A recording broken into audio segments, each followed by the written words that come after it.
సర్వ పూజలకు ఆది దైవము, సర్వదైవతములకు మొట్టమొదటి దైవము. తొండమునేకదంతమును తోరపు బొజ్జయు, ఇంత పెద్ద బొజ్జ ఉన్నది.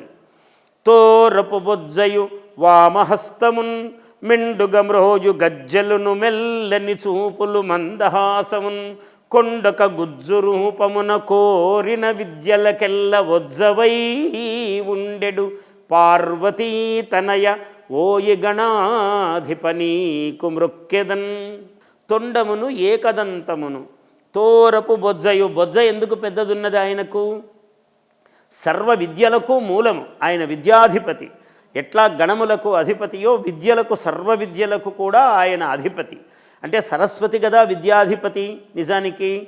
కానీ ఈయన ద్వారములో ముందు ఉన్నాడు, ప్రతి చోట ఏ పనికైనా ఉన్నాడు అన్నిటికీ. అందువల్ల ఈయనను కొలిస్తే విద్య కూడా నిర్విఘ్నంగా వస్తుంది.